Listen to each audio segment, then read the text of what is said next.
Hello and welcome back to the Happy Sad podcast. I know it's been a minute, we haven't recorded in a while, but we are back today with a very special episode. We are going to be talking about all things mental health and relationships and art and sensitivity and emotions and all that good stuff. And I'm here with my very special friend Liv Mollett. Hi, Hi, how are you today? I'm good, thanks. I'm really happy to be having this chat. I feel like Happy Sad Club is long overdue. I've been this has been like in the wings for ages. Yeah, we have So been trying to connect forever. yeah, And yeah, so I'm just really excited to have a chat today. So, obviously, the Happy Sad Club is primarily about mental health, but amongst all other things. So, also, I'd like to apologize in advance. I have a dog that is going to be walking in and out. So, if that's distracting, please try not to look.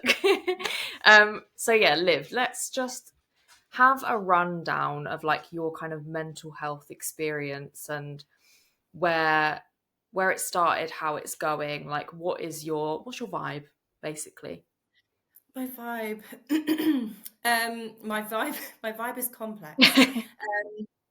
So just from like a chronological perspective, around the age of like 12, I was diagnosed with clinical depression, which was a label that that resonated with me at the time. I think as I get a little bit older, I tend to maybe feel a little boxed in by that and a little pathologized by that. The behaviors that started to come up that led to the diagnosis were kind of like classically associated with depression. So that was things like not really having a lot of motivation to go about my day, sort of self-destructive behaviors, quite severe self-harm, hypersexual behavior, and issues around sort of anger management and things like that. So that led to me kind of like seeking support through like school, but also through NHS CBT, and I had family therapy as well. And I was also on SSRIs, I think age like 14. And I've been on them kind of periodically a few times since then. I think the last time was 2017.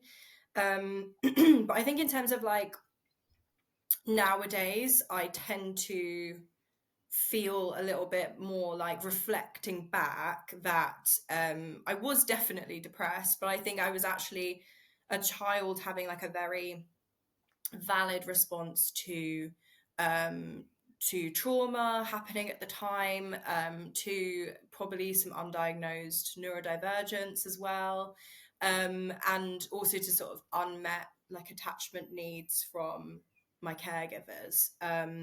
So I think, yeah, when I look back now, I can see that that was actually like, it wasn't that I was just kind of ill out of nowhere. There was actually sort of contextual things, and I was a child having like a very normal response to those things, even though the behavior seemed to others quite extreme.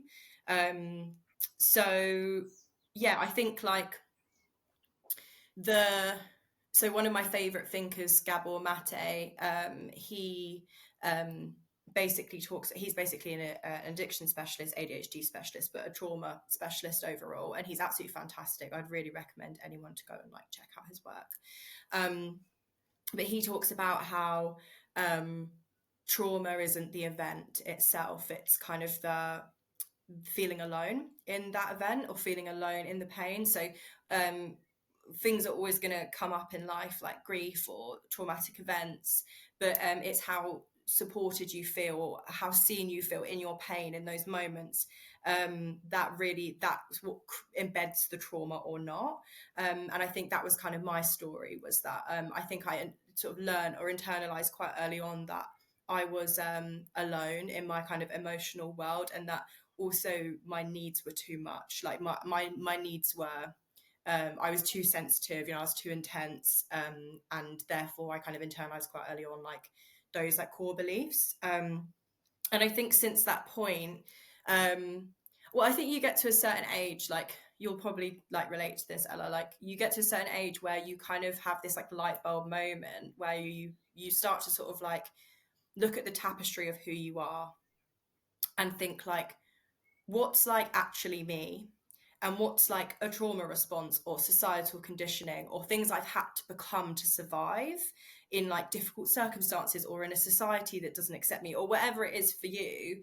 And I think that I've been doing a lot of that excavation, to try and understand that about myself, because my kind of the early years, the kind of adolescence trauma led to then me carrying that pain into adulthood through these like core beliefs that I'd internalized around things like like no one's gonna be able to meet my needs, I'm alone, no one's gonna understand me, and that I basically am like too sensitive. And I think that came from a lot of sort of like unmet needs and like family dynamics and stuff like that. So since then I've been in integrative therapy for 5 years with the same therapist, just trying to like understand what happened, make sense of it intellectually. But then I think I've been doing a lot more recently of like moving into the body and like my nervous system and trying to feel safe in my body again after so many years of like really intense, like, you know, constantly being like a high state of adrenaline and things like that. And I think I also got to a point in my life where I realized that it's my responsibility to do that work. Like no one's coming to do that for me. And I think hurt people.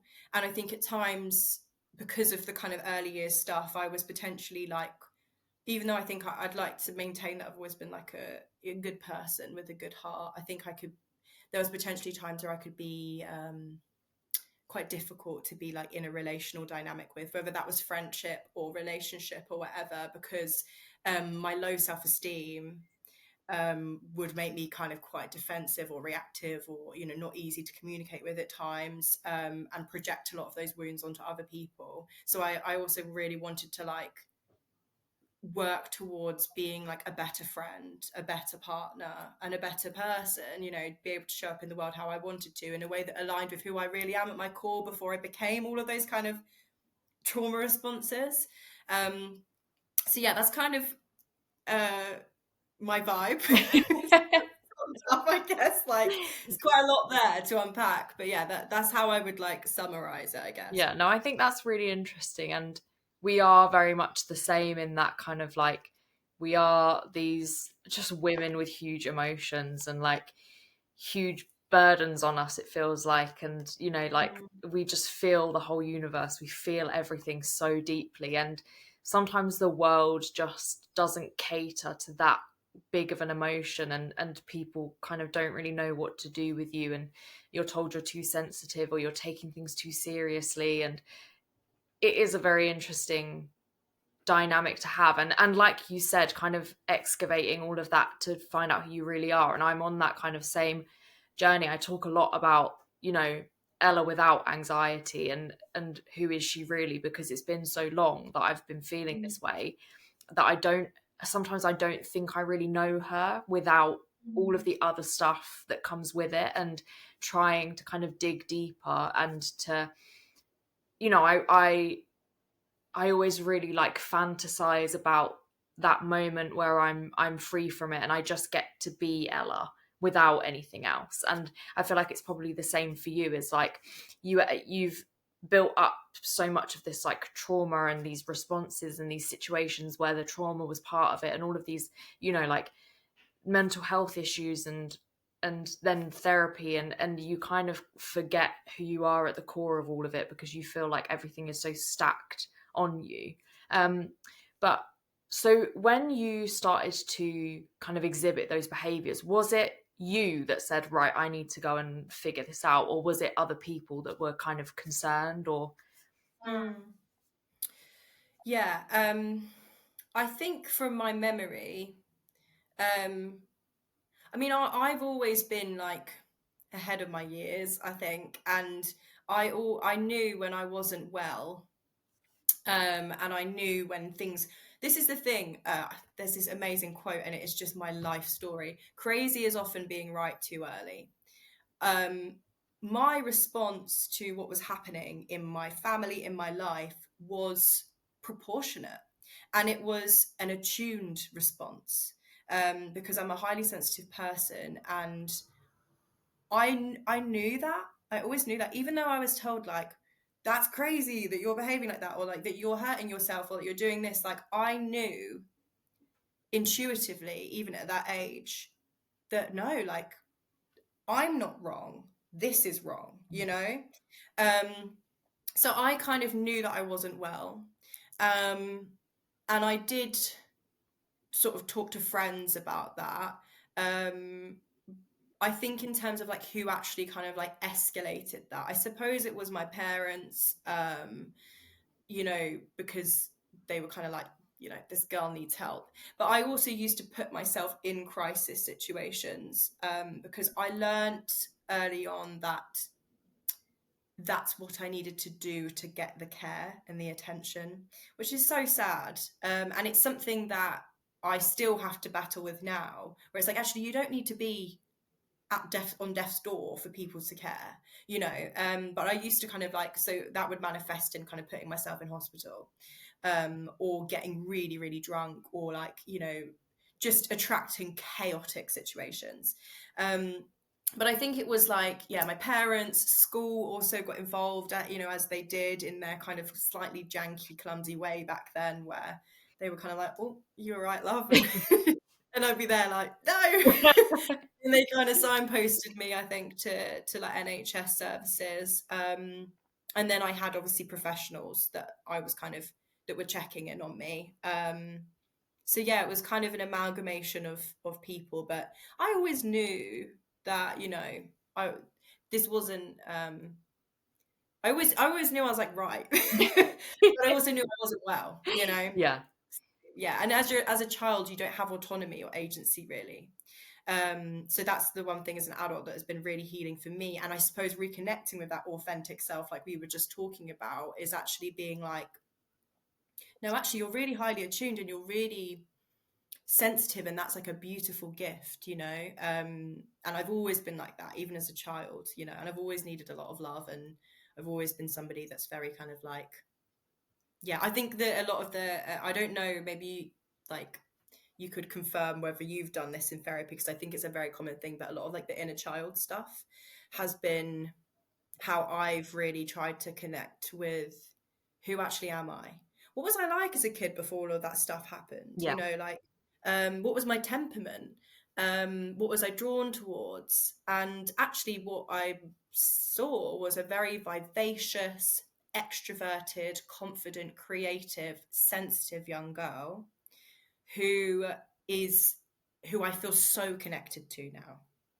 Yeah, I think that's really beautiful. And it's so interesting that we we kind of sit at that same intersection a lot of the time in how we feel about things and how we, I mean, I you kind of go external with your pain and I go very internal with my pain, Mhm. and that it's interesting that we can have so many similarities and have had such different experiences in childhood, because I Mm. was in a very calm, loving home, two parents that really love each other and loved us. And, you know, Yeah. my parents literally like quit smoking the day they found out they were pregnant with my older brother. And they didn't, if they were invited anywhere and we weren't invited, they wouldn't go. Like, it was a very nurturing home, but they've kind of produced these two very like neurotic children that like have their own anxieties and moments. And my whole family is like it. Really, it just goes to show that it is like, it can be such a hereditary thing. I think there's only one person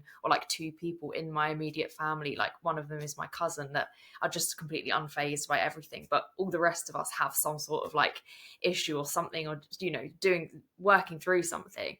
And I always find that interesting in looking back at someone's past, how that it absolutely can have a massive effect on the way you process things and your emotions. And trauma can manifest in such an interesting way, but also no trauma can have such a Mm. massive impact. And just the pure fact of like your own brain working through situations can have this kind of like identical emotional response as someone who's been through something really chaotic and out of control. Mm. And yeah, I think we both sit in that sensitivity. And and the same as you, I was told growing up, way too sensitive, like your emotions are too big, and you're doing too much, and like, I used to cry all the time, was constantly having tantrums, like, and there are some therapists have brought it up to me, like, have you ever been for an autism assessment, or have you ever been for an ADHD assessment? And I've always said no, because it shows up differently in women, and I was always very social, but it would make sense that I was having these like massive emotional outbursts, and like really just really sensitive moments. And I'm still that way now. I feel I am such a sensitive person, and a lot of people don't really know where to go with that or what to do with that, because they don't understand. Um, Mm. and yeah, it is just really interesting that we had such different experiences, and we have such different manifestations of you know, our upbringings, and how we feel, and our emotions, and where we've gone with it, but we sit in that kind of very similar way of thinking and feeling. Mm-hmm. Yeah, absolutely. I mean, I think in terms of like like what causes um like mental health conditions. I mean, I don't know the answer to that. I definitely have made sense of my experience through like, and I'm very interested in how like kind of adverse childhood experiences impact your sort of well-being as an adult. But I also don't think it always comes from within the family. Like society can be traumatizing in its own way. Um, like the disconnection that we feel from community, the fact that we don't spend enough time in like nature, like all of these things are things that are human needs, the need to feel like seen and cared for and everything. So I think it can manifest in so many different ways. Like, I don't think trauma always has to come from within the family. It can come from school, it can come from bullying, it can come from ostracization, feeling like you never really fit in. There's so many, if you have, and also then add in if you have kind of like identity barriers, if you're part of like a marginalized community, the way you relate to the world is so defined by all of these things, and I think it can come from so many different sources. So yeah, but I think like in terms of being like a highly sensitive person, obviously like I relate massively. And I was wondering, do you feel like that's something that you feel like you have to censor, or do you feel like that's something that you embrace now, or is it like, do you fluctuate between the two? I feel like when I was younger, it was something that was not punished and not looked down on, but definitely questioned. And I used to hate being told I was sensitive. I used to really hate it, because I'm feeling this. Like, this is how I feel. So how can I be too sensitive? This is just how I feel. And getting older, I've learned that in the way I relate to the world and the way I show up, it's not always accepted, but it is something that I think is just a really beautiful trait of mine. I love being sensitive. I don't think I would be Ella if I wasn't sensitive. And I think it lends itself really well to the sort of the things I enjoy, and I think where it could have really horrible consequences, in that I do feel sadness very, very largely, and I deal with these like big moments of sadness, and big, disappointments, and big sad emotions, big, not negative emotions, but the emotions that don't feel so good. I also feel happiness so viscerally, and everything is beautiful, and I love nature and art and film, and things like that, and animals, and that part of it I think is really, it's just gorgeous. I love being sensitive in that way, but it's not something I censor, but it's something that I do feel like I still have to apologize for. I don't know if you're the same. Yeah, I mean, I definitely resonate with a lot of what you said in terms of like, it's really beautiful to, when you're in the good, oh my God, it's beautiful because you feel like you can feel the whole technicolor spectrum of like life. Like, I always love this so much about you and your content on social media and everything. Is just like, I feel like you really show gratitude for like the little things, like a flower or like a nice coffee. And I genuinely think that is like the key to happiness, among so many other things, but like presence, appreciation for what you have in front of you. And when you're a really sensitive person, like those things are like heightened, and you have so much, like on the good days I feel euphoric, I feel so much joy, I'm like so happy to be here. Like I went for a walk last night, and obviously it was really sunny yesterday, and I literally was like in awe at the nature around me and like the music playing in my ears. So I would say like I try to embrace it, but I would be, again, there's a flip side. I think I would be lying if I said that it also hadn't like gotten me into trouble in terms of, I saw this quote the other day, and it was, I know that I can love deeply, I just need to learn how to love wisely. I think in terms of like relationships and attachment and things like that, um, sensitivity can be beautiful, but it can also be really difficult to navigate, um, especially when there's like, you know, childhood wounds and things like that.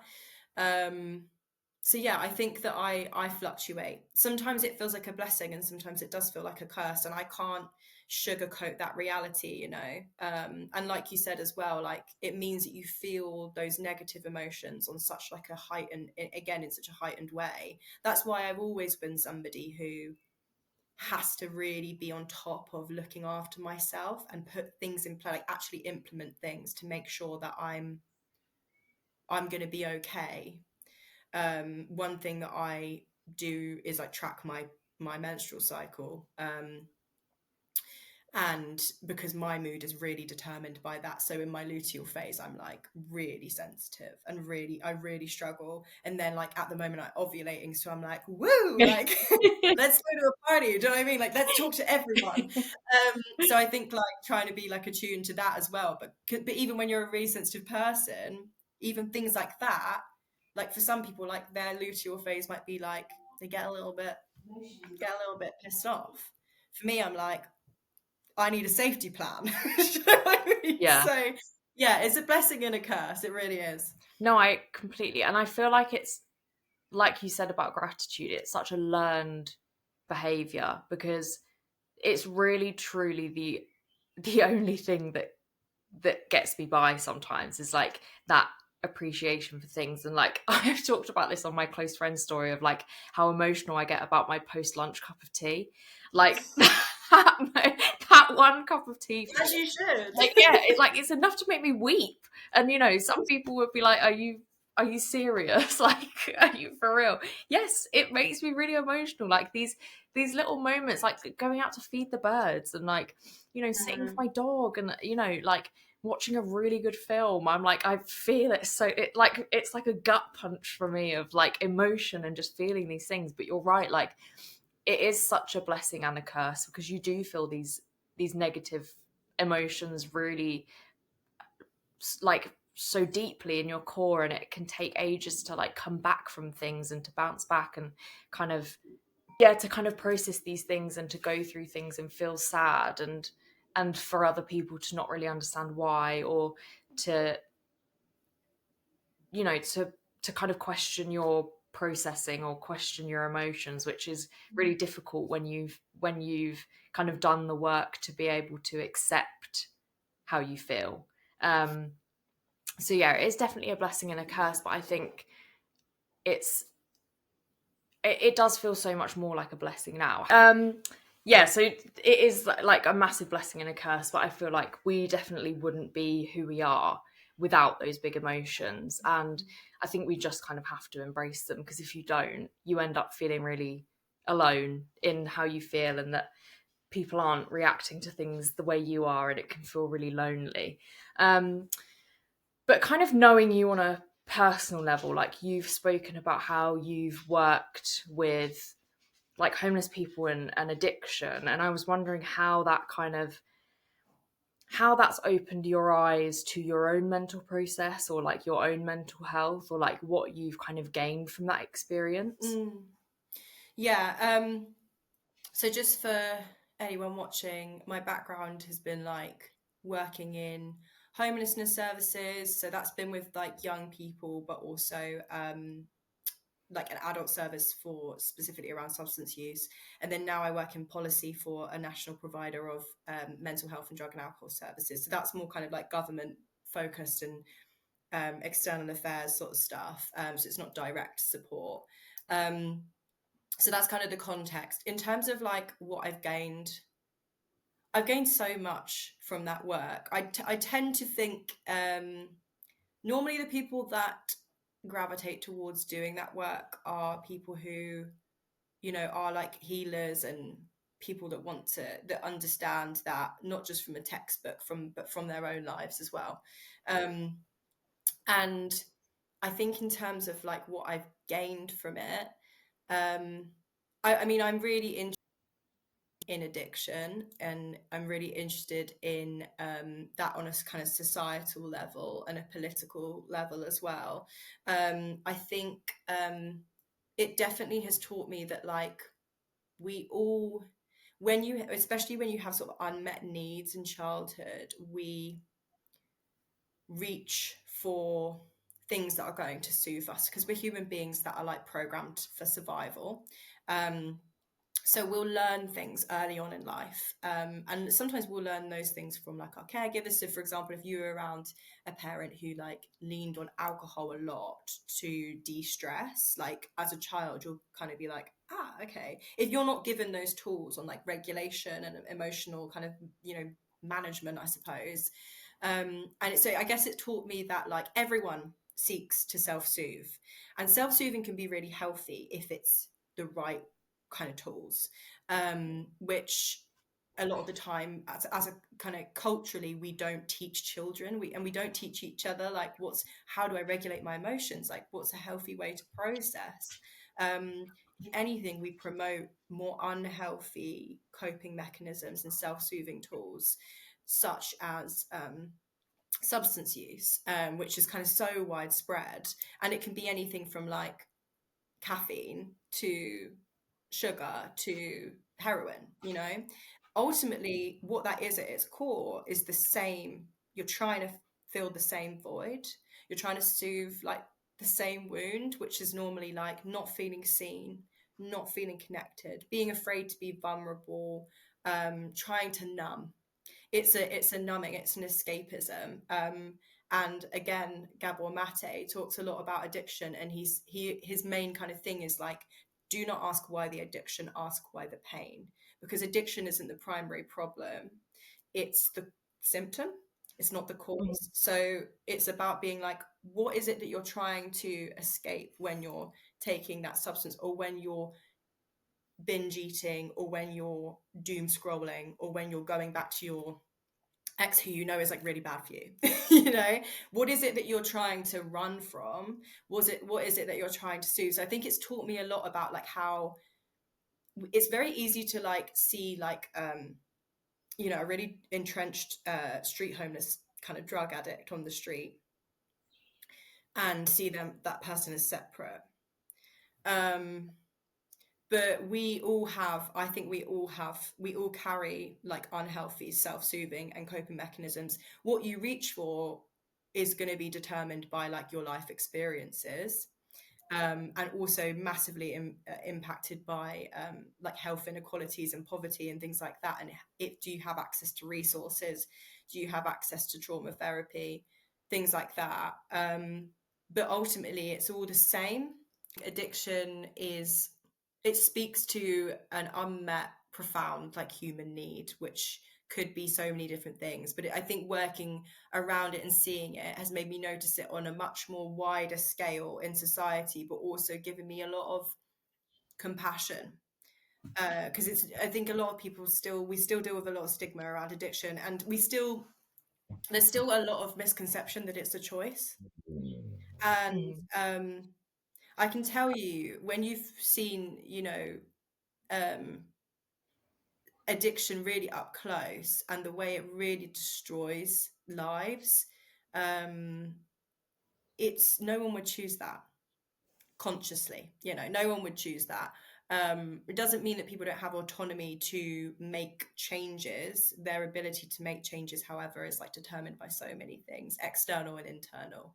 But yeah, I think overall it's given me a lot of compassion and grace in terms of yeah, people that are really in the thick of that. Yeah. I think it's such an interesting thought process in that like everyone is closer to that situation than they are to like anything else. And it could be you, it could be someone you know. Like no one is immune to going down that path. And the sooner we realize that it's not, we aren't separated and there isn't a difference between us. It's just, you know, kind of the way you process things and the things you reach for, because like you said, addiction can come in so many forms, and if you think that you're not addicted to something, you are. It's just something that's not vilified, or something that's maybe not as dangerous or not as life threatening. But I think and forgive me if I'm speaking out of turn, but I feel like we both have that kind of like addiction to dopamine, in that like we constantly are searching for that in other people. And we've spoken about that privately before, in that like, you know, being in relationships or trying to connect with people, being sensitive, having the feelings we do, you kind of push forward where people pull back, and you're like addicted to that dopamine hit you get from people wanting you, and that in itself is an addiction. And like you said, like sugar and caffeine and scrolling on your phone and social media, it's all, just because it doesn't look like someone else's addiction, it doesn't mean that you are immune to feeling that way and having those same thought processes. You're just choosing something different to kind of latch onto to make yourself feel better. Yeah, and I think But even in terms of like people who have seemingly like resolved, basically there's no one walking around that isn't addicted to something in some way. Even people who are addicted to wellness and like ice baths and the gym and stuff, they're getting something from that, you know, that can be, and I've definitely seen this a lot with like healing. I've done it where I've been like really like, right, so because a lot of my kind of core wounds were around shame and around really wanting to be good and feeling like I was bad and that I was this monstrous kind of being. Um, so then healing was like it promised me this redemption arc of like, yeah, well, you can just go to therapy and then you can just like not be bad anymore. Um, and I think a lot of my healing now looks a lot like actually validating those crazier parts of me, those angrier parts of me. But it's very easy to get stuck in that linear loop of like feeling like this is the destination of healing, and almost become addicted to that process. I've definitely done that. And then you kind of end up in this perfectionist loop where if you get triggered or if you fall back into an old pattern, you're like, oh my God, I'm a failure. And it's like, no, babe, it's part of the ride. Like, that's going to be forever. You can't yeah. escape that. No, I'm exactly the same, and I also get addicted to the way other people react to my healing. Mm, In that, when I'm in a really bad place, no one's congratulating me for getting out of bed or getting in the shower. No one's telling me, well done, you ate, or well done, you walked around the block. But when I do something massive, it's like people are so proud of me, and I'm like, it feeds into that. A lot of my issues are around, like yours, shame and embarrassment, and needing people to like me, and needing to feel perfect, not wanting anyone to see any sort of bad in me at all. So, when I'm doing really well and people are telling me I'm doing really well and people are really proud of me, I'm like, right, well, I need to like, okay, do something bigger, do something bigger, do something bigger.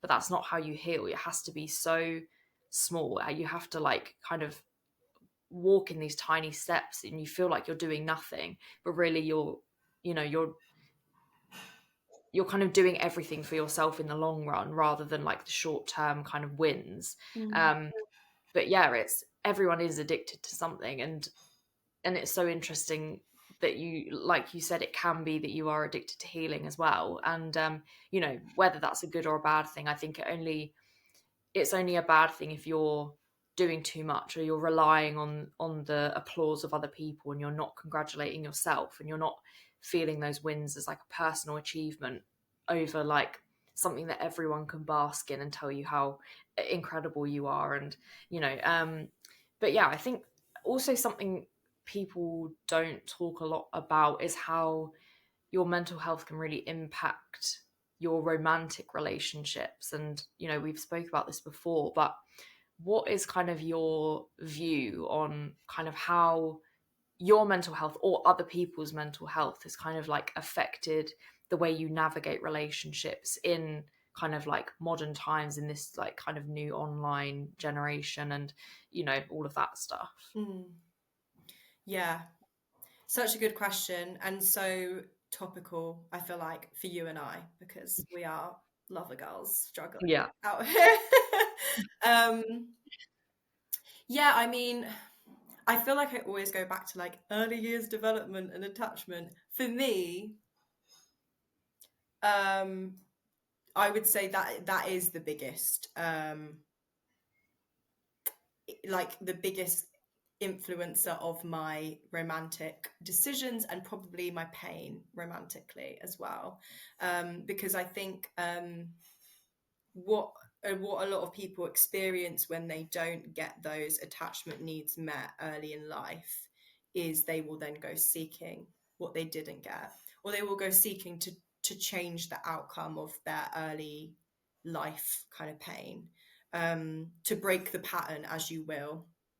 um, and yeah, you kind of then go, you enter into relationships trying to fill a void, or kind of just and I know we've spoken about this as well, is like, you want to be chosen. I think that was always my kind of main thing, was like, I want to be chosen, and so often not even by people that I would actively go out of my way to choose myself, but it becomes like a mental test. And it's particularly, this shows up mainly in the anxious attachment avoidant attachment dynamic, because as soon as somebody becomes unavailable, or they kind of get the, you get the vibe that they're getting the cold shoulder, there is a little wounded girl in me that is like, I'm going to prove that I'm worth being chosen.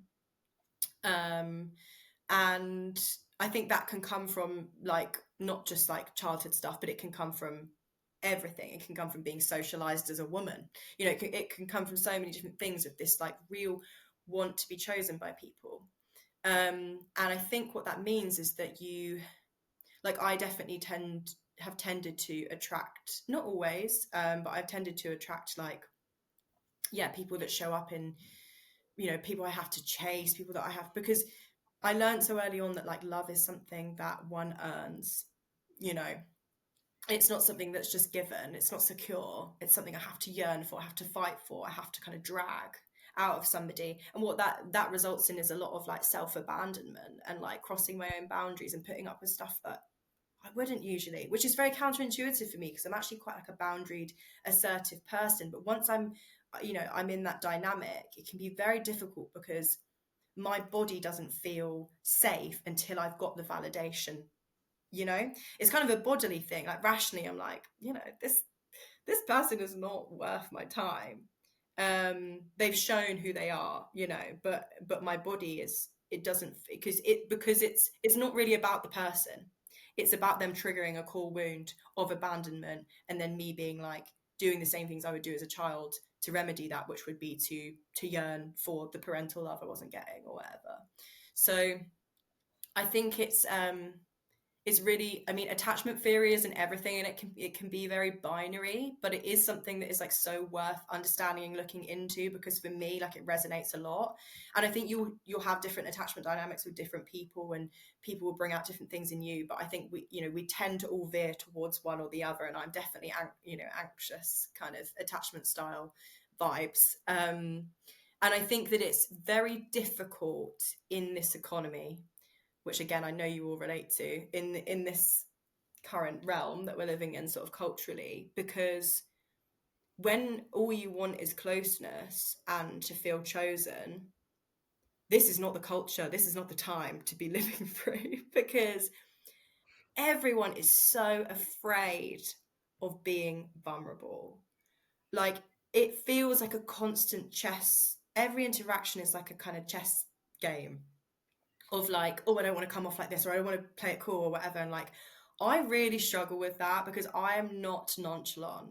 Like, I'm like such an expressive, communicative person. Like, if I really like you, I want to tell you. I want to like write you a fucking poem. Do you know what I mean? Like, Yeah. I don't want to lose that about myself, and I don't want to compromise on that. But sometimes it feels like, for self-preservation, like I have to. I don't know. What do you think? I'm literally exactly the same. I always go for people who are emotionally unavailable, and I always get burned. And I do it because I'm I don't know what security looks like. You know, there's there's this thing where it's like, I'm when you pull back, I'm going to move forward, and I'm going to prove to you that I'm worthy of changing for, and I'm going to prove to myself that I can be wanted by someone that I probably don't even want that much, but because they're difficult to attain, I want to attain them. I want to prove that I can do it. And and it kind of becomes more comfortable for me to sit in discomfort with other people. And because I don't it's scary to me for things to go well. So when things are going badly, I can predict that outcome. You know, if they're emotionally unavailable, well, I know they're going to leave. I know that's what's going to happen. If they're emotionally available, I don't know what that looks like. I don't know how that progresses forward. Mm. And it is very much this, like, I'm exactly the same as you, and I always say this to people, is like, I don't play games. I'm gamed out. Like, All games I out. I'm all gamed out. Like, I don't understand this kind of wait however long for, if they haven't replied for a few days, wait this long for to reply, and don't tell them you like them because then they'll run away. And I can't, like, my brain just doesn't work like that. If I like you, I like you. I'm going to tell you exactly how I feel about you. If I want to text you, I'm going to text you. I'm going to text you 8 times. If I see a bird, I'm going to text you to tell you I saw the bird. Like, I can't do, like, no, I'm not doing anything today, and I'm really mysterious, and Yeah. I can't do it. Like, I'm not a mysterious person. I know that that's kind of, when you see these videos on TikTok of these people being like, oh, if he texts you, like, make yourself unavailable because that's going to make him want you more. Like, I can't do it. Like, I find that so exhausting and confusing, and I don't ever want to be confused. Mm. Like, I but then I'm like constantly choosing these people that are confusing to me Yeah. because I know how it goes. I know how I'm going to feel. I'm like addicted to like breaking my own heart and being and yearning for someone that like doesn't really want me. And Mm. then, you have someone else that does want you and is really communicative, and then you're like, are you gaslighting me? Like, why are you being why are you nice? This is Like, awfully this is weird. serious. Yeah. Oh my God. And the thing is that like where I'm at currently, like I do not have the answers in terms of how to feel comfortable in a more secure dynamic. I'd really like to think if somebody met me there that I would be able to reciprocate that and not want to sabotage it. Yeah. But I just don't know. I mean, as you know, I was in like a long-term relationship for like 3 years, like up until like half a year ago. And I would say that that was quite a secure Mhm. dynamic. So I know that I'm capable, but um, it's less comfortable in some ways. It's like you said, you can't predict that outcome. And when you're in more of a secure dynamic with someone who is there, they're showing up, they're present, it requires a different level of vulnerability from you that can feel really disconcerting when you still have some of those wounds or beliefs around like, well, if I show someone enough, they're probably going to leave because it's going to be too much. My emotions are going to scare them, or they're not going to be able to like hold me the way that I need to emotionally and things like that. So the emotionally unavailable is normally associated more with the kind of like avoidant person in that dynamic, but actually there's an element of emotional unavailability for the anxious person, because you're participating in a dynamic that isn't authentic either, because it's based on you trying to prove something to yourself, but it's not really based on like mutual like seeing of each other's humanity, you know. No, exactly. And that's, I think it also is so hard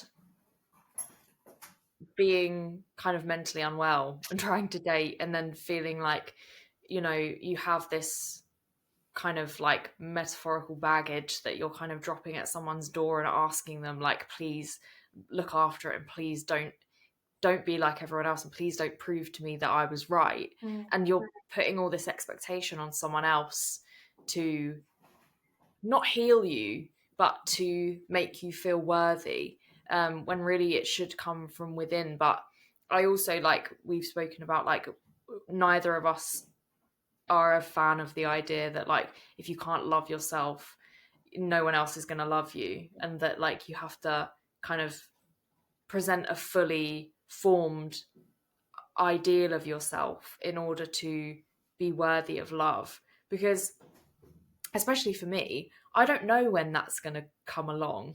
And do I, in the meantime, just remain this like lonely hermit with no connection with people?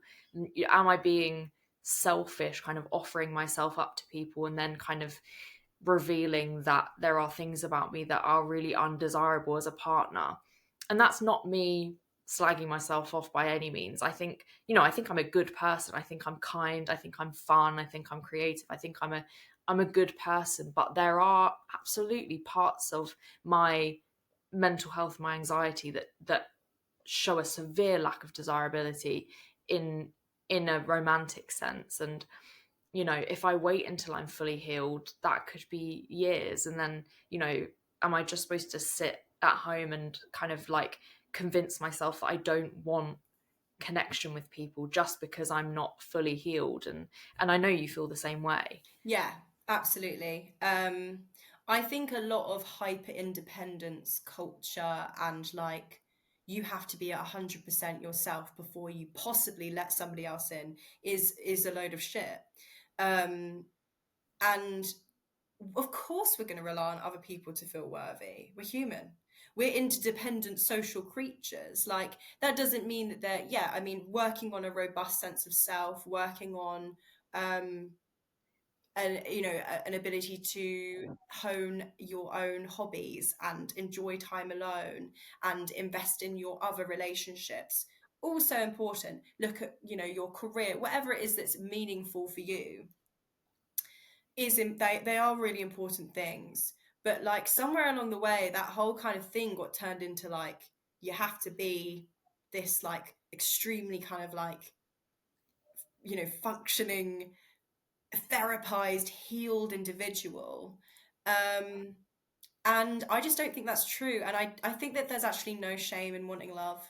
I really don't. I think there's no shame in um, wearing your heart on your sleeve, on wanting to feel seen by other people, wanting to feel connected to other people. I actually think that's like so fundamental.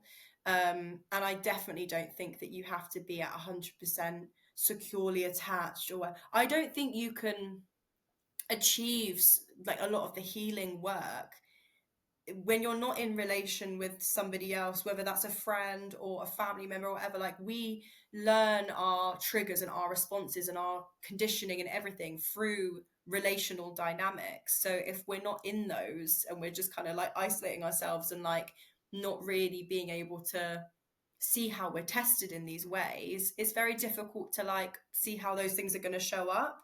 So I actually think it's fundamental to be putting yourself out there and absolutely not waiting for like the right day to come along.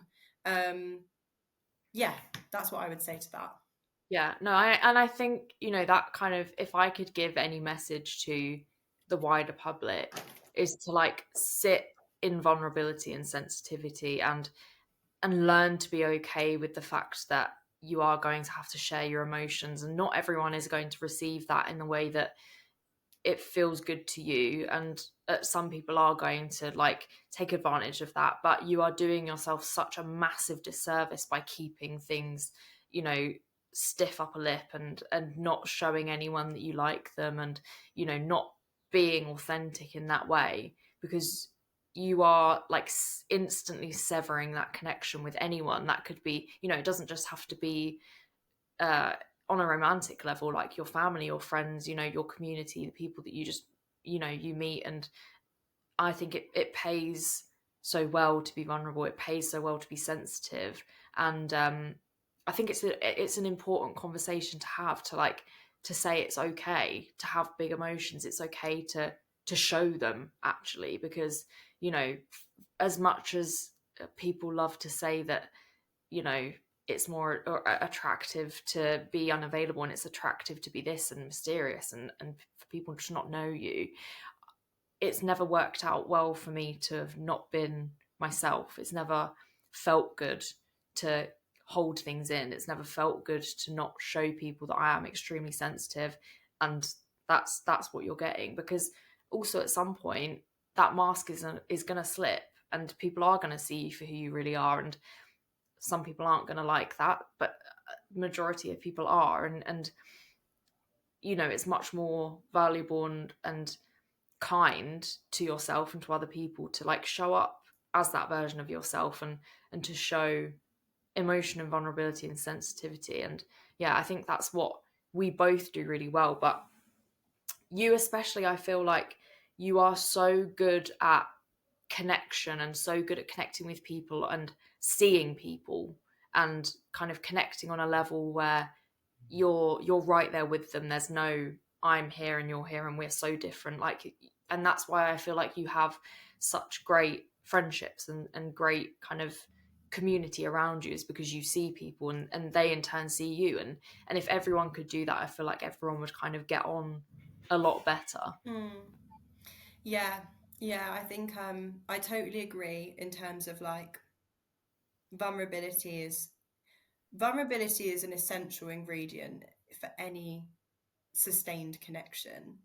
And it's something that is so missing. And what I've found in my own personal experience, and again, recently, like I really got my heart broken, and I'm in maybe a place where I'm a little bit more jaded than I usually would be about like showing up so vulnerably and whimsically. I'll get back there, but you know what I mean. Yeah. I think a lot of people see those traits and they're like, oh my God, she's so expressive and she's so kind of like open about her emotions and she's non-judgmental. I definitely think there's not a lot that people could say to me that I'd be like, oh, that's weird. You know what I mean? Like, because I've lived such like a technicolor life myself. And I think grace is such like a guiding principle in my life. But I think a lot of the time people will like be really mesmerized by that until that becomes really frightening to them. Mm. And I would not be surprised if you had similar experiences or you ended up eventually having similar experiences, because when you're somebody who is like emotionally intelligent, who has been through therapy, who is introspective, who self-reflects, you bring a certain energy that people really love. But I also think it can be, for the wrong people, an energy that people come to fear quite quickly, because what that means is being kind of, it's like a mirror, Mm. being also held responsible for their behavior. So I think if you're somebody who notices patterns, who sees things, going to sort of be like, oh well, that's not okay, or or have you thought about this or whatever.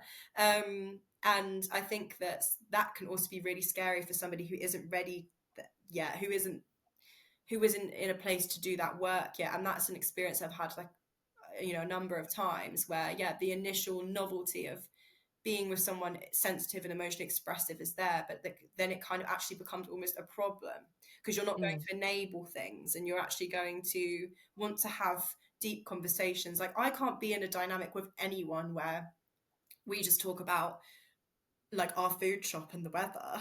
Like, I meet someone and I want to know them, and I Mm. want to know their worldviews, and I want to know why they are the way they are, and like that is just isn't necessarily like comfortable for everybody, and I totally get that. Like I'm not everyone's cup of tea, but like yeah, it's interesting how that can be like at first a really beautiful thing and something that people are really drawn to, and then actually sometimes it can become like a reason that people end up pulling away.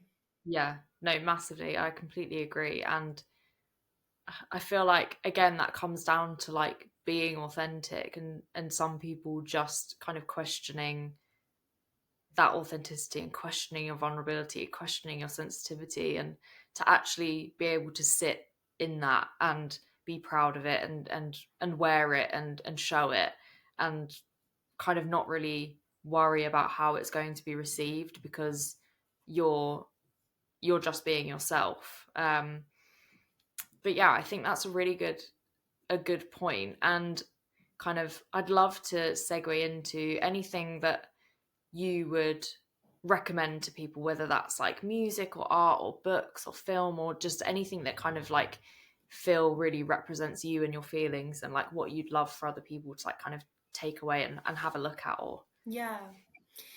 Yeah, absolutely. I think one thing that really comes to mind for me on the theme of sensitivity and how I remove shame from that is through like art and music. So, one of my favorite things is going to an art gallery and being reminded of how we are all fucked up and have been throughout history. Like big emotions that I'm like, oh my God, I'm so kind of crazy. And then I go to an art gallery and I'm like, oh, we've been crazy, you know? And it's beautiful, and it happens to create some of the most beautiful art. Like I'm a massive, as you probably know, a massive Tracy Emin fan, and her art speaks to me because it is the work of an extremely intense, sensitive, individual that is so visceral. So I feel a really real connection to, yeah, that kind of intense art, and it makes me feel really understood and less alone. And I'm like, oh yeah, like when I'm looking at this, Tracy Emin like installation, I'm like, that speaks to me. I think like music, very much does the same. Like you'll know, I love like Ethel Cain, you know, yeah. intensity. Um, I love like a ballad, and I think in terms of like more light-hearted or like holistic, like I'm a massive like Mary Oliver fan, and as you also are, Yes. like I think that her poetry really, like if I'm having a bad day, I'll put on her reading of The Journey on YouTube. And I love that line as well. I can't remember which poem it's from, but it's like, what is it that you plan to do with your one wild and precious life? That is something I hold in my head all the time. When I'm like feeling really bogged down or stuck, I'll hear that in my head and I'll be like, oh yeah, this is it. This is like my existential like limit. Like I have this time, and it is wild and it is precious, and like I have to cultivate a life that I'm really proud of, and I'm in Mm. the driver's seat. No one's going to do that for me. I have to do that. So yeah, I think Mary Oliver poetry also really great because she's, her main kind of muse is nature. So it always reminds me to go and like stand in some woodland and like breathe. Yeah. In terms of like practical tips as well, I mean, like I do a lot of it's so cliche, but I do a lot of like yoga and breath work and really trying to just like feel safe in my body, checking in, being like, what's my body trying to tell me? What do I need today? Tracking my cycle, trying to eat good. But mainly just like surrounding myself with people who make me belly laugh. Having like, honestly, my friends have like, they are like my loves of my life. Like they've saved me so many times. Having people that really see you and know you, that you can FaceTime and like be like, oh, like this guy's been a twat again. Like, and then, or like I feel this way about this, and then be like, they've been there, they know what's going on. So yeah, like connection and community is really important for me as well. Yeah, I think that, and I think just knowing as well that like feel it, like don't avoid it. It's really hard when emotions haven't felt safe in the past. When you're like us and you have big emotions, it can be really, you know, sometimes all you want to do is like just numb and run away. But actually, like, what's so healthy is just to be like, I'm actually safe to feel this. Like, I'm not going to die. I might have Yeah. to be in bed for 3 days, and I might have to like cry a lot, and I might have to like really pull on my support network, but like I'm gonna be okay. And I think that can come, you know, sometimes that only comes with like therapy, you know, it only comes with having an empathetic witness and space for a sustained period of time to like really talk about your emotions. But yeah, it's not a linear process. Like, I would be lying if I said I'm not relapsing. Sometimes I'm not finding particular months or years really hard, you know, like I Yeah. am. But I think I have a good grasp on what it is that I need to do in those situations. So that would be my kind of my rounding up of like what makes me feel connected to myself, what makes me feel good, and what I do to manage Yeah. my mental health. Yeah, I think that's amazing and such a, really profound, some really profound recommendations there. Mine's kind of more specific. Let me bring up, I don't want to get the author's name wrong. Yeah, Um, drop the tips. Is this like a book or what? yes, so the book is called I Who Have Never Known Men by Jacqueline Hartman. And sorry, the big dog's about to, oh no, it's there. It's fine. It's this, the plot is basically there's 39 women in an underground bunker that is constantly patrolled by guards, and there is one female child in there with them. They have no idea why they're in the bunker, they have no idea how they got there, and they can only remember very small kind of slices of their life before.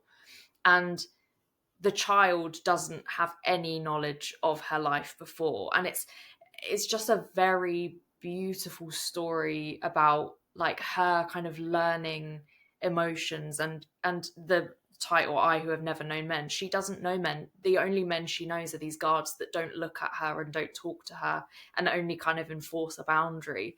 And she's kind of brought up in this womanhood, and she loves them, and sometimes she hates them, and she kind of doesn't understand social etiquette, and it's very, she's kind of very clunky, and like she's growing, and it's, she kind of says things where you're like, oh, I forgot that like you have to learn these things, like you don't just intrinsically know them.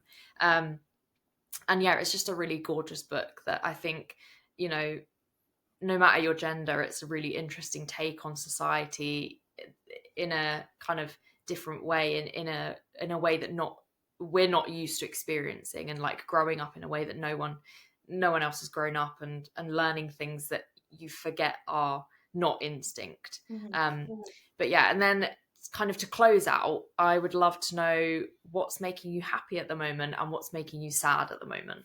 Okay, so let's start with the sad because then I can end on the positive. Yes. In terms of what's making me sad, as I said, recently got my heart broken, taking that day by day, definitely in a better place with it.